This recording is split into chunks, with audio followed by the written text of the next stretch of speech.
came up to me and she says, "What is it you actually do? Maybe you could come and speak at our conference for us."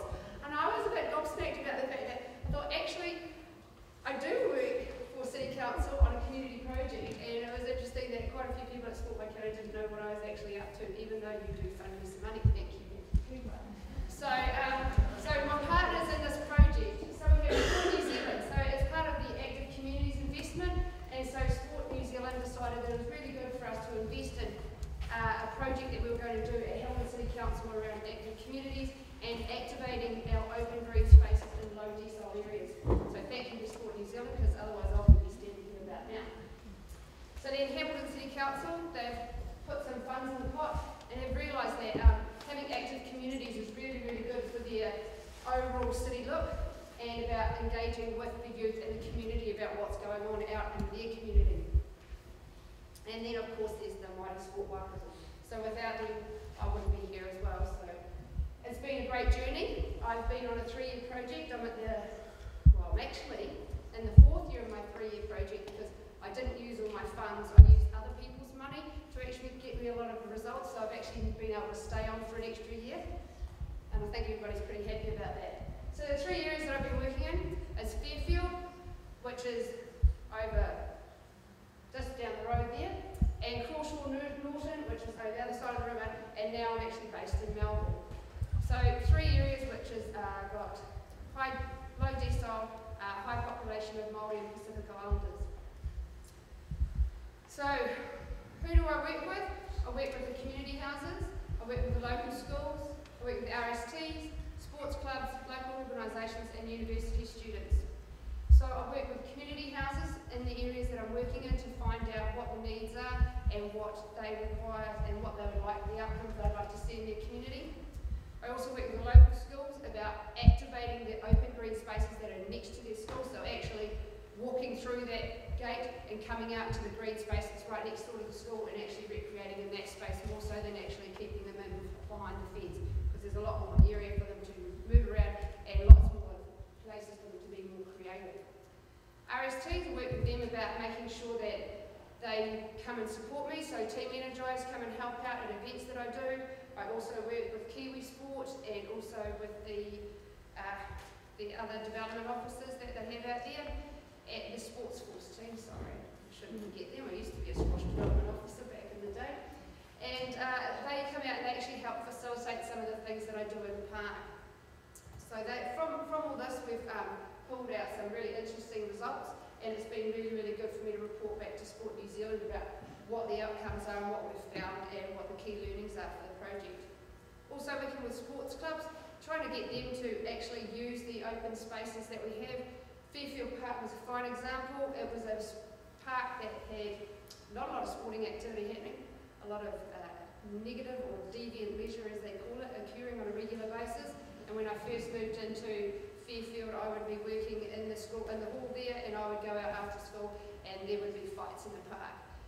This was a huge challenge for me because I was like going, wow, that was kind of interesting. I don't really know that this happened all the time in the park. So what we did is we started trying to activate and get more activities happening in the park after school, and then what happens is that there was a drop off in the fights because of the fact that they couldn't come down and video themselves having, I actually really wouldn't call it a fight, it was called a bit of a slap and tickle, and it got a bit of a blood nose and run off down the road now. And it was just the fact that kids were congregating with their cameras and taking photos of it. It was going on YouTube, and it just wasn't a really good look park.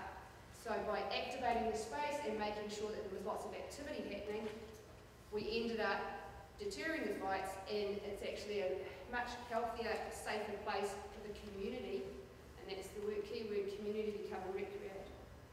Local organisations that we work with, so there's like youth groups, there's a really good group in Hamilton called Streetworks. They provide lots of volunteers 2 to 3 times a year where they go out to the community and they take on key projects, so you can go to them with a project and say, I'd like to see this happen in our space. They'll come out and help make it happen. I'll show you a picture of something they help me with. And then also working with university students.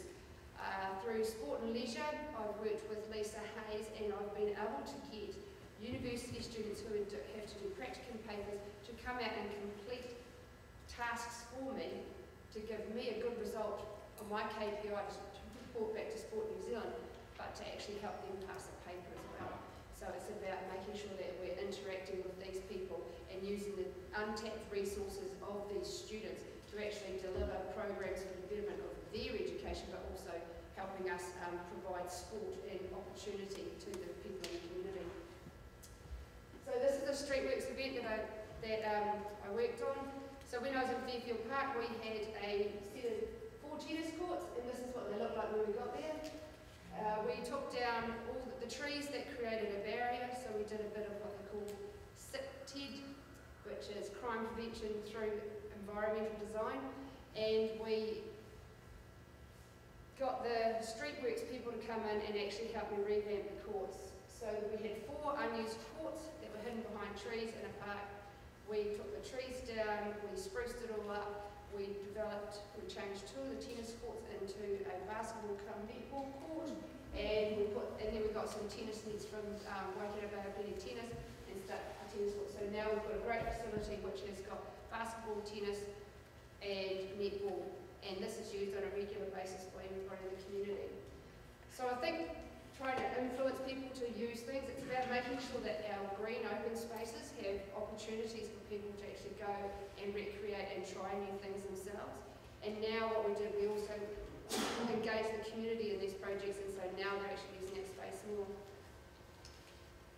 Some of the events that we ran, we had sports festivals. So this was actually where one day we had a sports festival with healthy food, and we got people like the Bowls Club, Rugby League, rugby, football, ultimate frisbee, bowls, etc., rowing and etc. come down to the park, and they all actually got together in an open space, and then the whole community came down and got stuck in, and I think it was Diane, yeah, came and helped, and Katrina was there too, and it was a great day where lots of people actually got to experience lots of different sports in one space.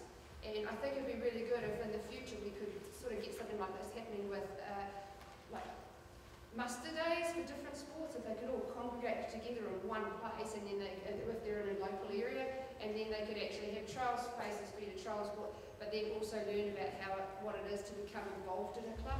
And it means that you're actually all in this one space together. It's not about, I've got to travel here with Johnny or there with Lucy or something. You can actually go to one place, and it would be quite good to see that happen.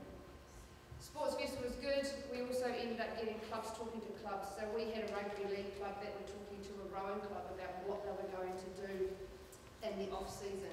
So the rugby league club is now going to the rowing club and actually using the erg machines and doing a bit of rowing out on the river, and then getting some crossfitters during the off-season. And then also they're going and showing the rowing boys a bit about league. So it's quite good to see them interacting together. So we've run skate, scooter and BMX comps, and we did that with Streetworks as well. So another time when we had a big clean up in the park, we had that happen. Youth Week, Street Legends, that was using some university students, provided an opportunity for kids to come down and try lots of different sports in the park, but also they recreated with their family. So their whānau came down and they were playing touch, etc. with the rest of their whānau. Because for my project, it's about educating a whole family to come and recreate together in an open space. And by that, it actually does help strengthen the relationship between father, son, mother, daughter, that they can actually recreate together, and if a parent isn't actually involved in a structured sport, it gives them a taste of what it's like to actually be participating with their child, so it encourages them to actually take their child and support them when they're actually going to go and do some form of sport. Been into school Amazing Race, that was something a bit different outside of sport, but it was a bit of an educational spin, and it was a community project we did. And we also run a crucial duathlon. This duathlon is about running, it's a mini event, and it's run from Crawshaw School, and we have an under 6 event, and then we have also from 6 upwards, and we encourage everybody to participate. It's run within the school, or just around the local streets, so we don't have to have a transport plan. We try to keep it nice and simple, and we also make sure that it's a skate scooter bike, because of the fact that there's a lot of kids in the area that they have scooters or skateboards, but they don't have push bikes. So we make sure that it's actually quite an inclusive event to make sure that we do get the participants. And it's really, really good to see the parents actually running and doing the 6 you're under 6 circuit with their kids, because they're actually learning to recreate with their children again, which is great. And then some of them move on and do the senior event. And then of course we have Bike-Wise in February, which is an annual yearly thing that we have with the council. Melbourne United, so touching on like trying to how we change RSTs and how we change sport, etc. With Melbourne United, they tried something new this year. We have, people, and I'm a Melbourne life member there, and football is an interesting game where a lot of people concentrate on elite, and there's like the under 13 league, under 15, under 17s, under 19 leagues. Now these teams are usually for the elite people in this age group, and you usually play for a club and then you go up against other clubs. This year what we did is we did have those age groups and an under 14 girls, but what we did focus on was working with a school which was a St Paul's Collegiate, and we actually had quite a few of their students who weren't elite and just really have a really strong passion for football and just love to play. So they play at school. So we don't interfere with school, we don't want to pull them out of school. What we want to do is we'll work with them and nurture them as well. They play for school, they train for school. They train at club, and then they play for club. Now, what we did though is we've integrated them into a more of a social level team, where they've got mentors who are probably were elite footballers in their day, but they've probably just digressed a little bit down that food chain due to age and injury, etc. Speaking from experience, I'm starting to go back down in the food chain myself. And these older, more mature boys, players, senior players, have actually been mentoring these young boys, and they've actually been enjoying playing football together in quite a social environment, but quite competitive too. I'm happy to say that they actually took out the Waikato D division this year and won it quite convincingly. And the parents have actually come on board, and now we as a club, and this is the positive side of it, is that we as a club have got a whole lot of youth players that are coming through, still playing at high school, but know that there's a pathway through after high school. But the parents are now coming on board, and we've actually got parents that are so excited about it and so pleased that we're looking after their babies as such, that they're actually wanting to get involved with the club and come on committee and come to our social events that we have as well. So it's actually engaging a whole family together. So for us, that's a key thing that's worked really, really well, and it is a way that sport can look at how they merge from high school into that. Don't deter them from playing at high school level, because that's not what we want at all, because we definitely want to see that happening, but it's about integrating it and actually making it a nice process for stepping up. Questions for us all? I suppose this is probably where we're going back to about our sport and how we're encouraging people to do things. I mean, are our sports coordinators providing the options? I would say yes, they are in the key sports, and with their limited resources, they are trying the best that they possibly can. And that's what it says, or are they limited by volunteers? So that's true. I know that there's a lot of sports coordinators who would say, and speaking from experience when I was working at Fraser High School, it was always very hard to find coaches, and I know that they're still struggling to find coaches. So we need to probably ask questions about how we're actually going to do this and make it better. Can we get schools and clubs to work better together? I think Melbourne United have actually found a pathway of actually how we can do that, to work together with the high schools. Maybe we're not providing the coaching in the school because they've already got a coach there, but can we actually support them to actually grow the sport? So it's probably something that can be looked at. It can work for this code, it can work for lots of other codes. Can codes work together? I think so, yes. Fairfield Park, we had, it was a big park that wasn't being used for a lot of things, and we ended up getting football down there playing. So Boys High School had a problem where they had so many football teams that didn't have enough park to play, or enough grounds to play on. So we ended up putting some football pitches in at Fairfield Park. Quite an interesting comment. One of the guys from over the fence looked over and goes, "Hey bro, what are you doing sticking those white fella posts up in our park? This is league territory, eh?"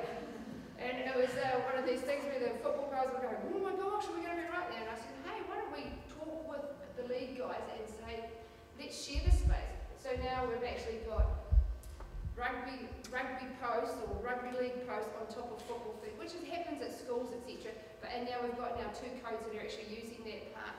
So, and they're actually got a really good amicable relationship, and it's not that they're going against each other, they're actually working together in harmony, and I'm happy to say that Fairfield Park, that was very underused at one stage, now is full to capacity, and council are going, we can't take any more people, we can't have any more sports teams that are using it, so yeah. Another thing, our schools working together if they can't field a full team. I know that there's probably the issue with there's a few schools, like especially more so with country schools.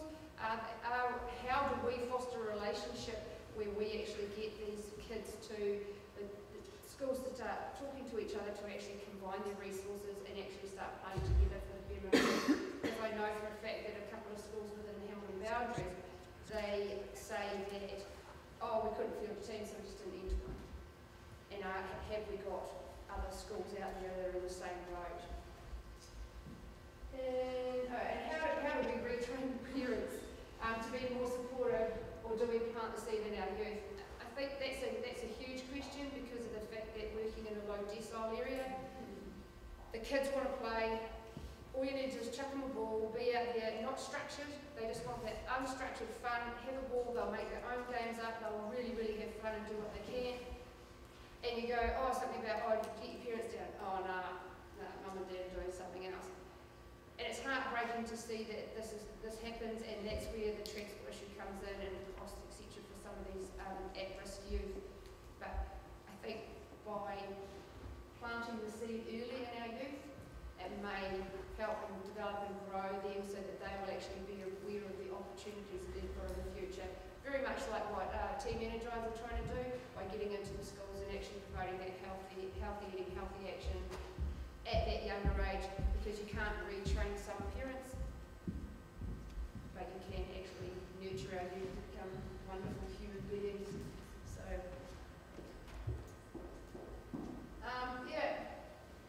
basically this is one of my key learnings for it, is try everything, and if it doesn't work, you can't say you never tried, because of the fact that you're not giving them the opportunity if you don't try. So try again, doesn't work, well, just chalk it up to experience, but then it becomes a key learning that you can feed back to in your reports, especially to Sport New Zealand. Go back to the golf, it's really, really good that if you go and put something in a park, people will come. You know, it's not about, if you set up something and you go and it's going to be really structured, blah, blah, blah. If you actually just walk into a park and set up some balls, kids will come and kids will play. And it's about, maybe when we're going and delivering our sport, do we actually have to say, oh, well, Johnny, you need to line up behind this and line up here, and then we're going to kick the ball backwards and forwards.